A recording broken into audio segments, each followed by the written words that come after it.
Struggle in Latin America! Latin America in the early 1900s. Due to the continuous exports of Latin America's natural resources and cash crops to industrialized countries, Latin America's economy was spectacular. In return, they bought products from these countries. Foreign investors own much of these resources. A stable government helped keep Latin America's economy in good footing.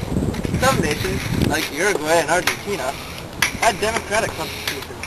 However, military dictators or small groups of healthy landowners held the real power.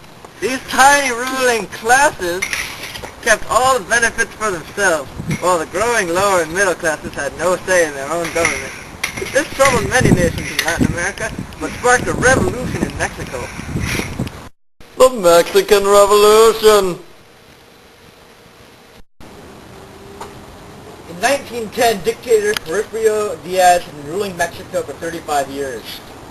During this time, Mexico was experiencing peace and economic growth, and Diaz welcomed foreign investors.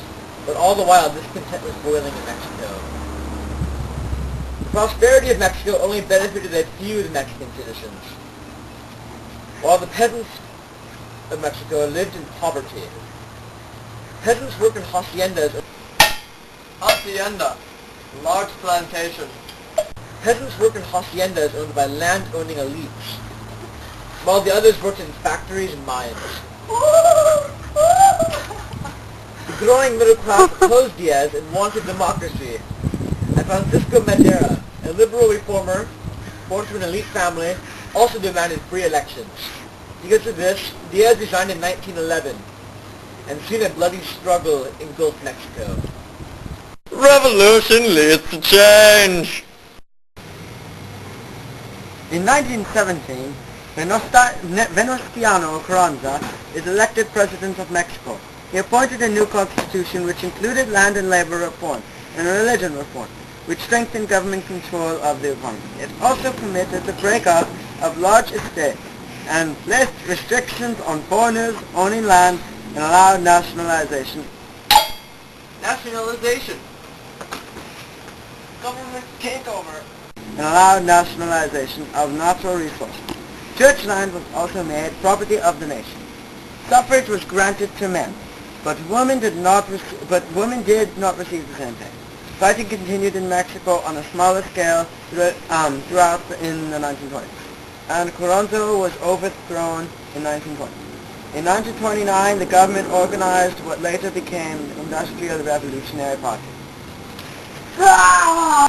Nationalism at work in Latin America.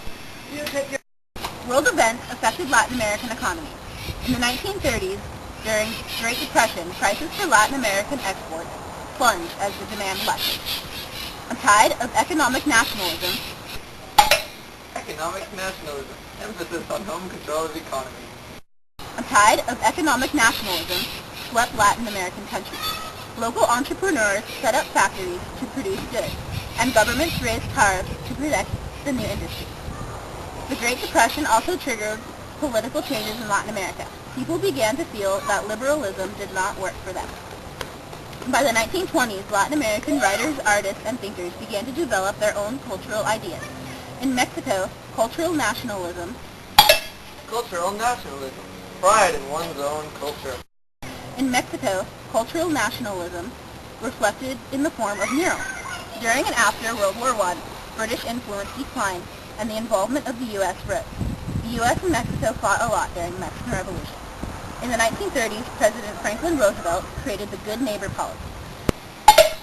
Good Neighbor Policy, the policy in which the United States pledged to lessen its interference in Latin American affairs. In the 1930s, President Franklin Roosevelt created the Good Neighbor Policy.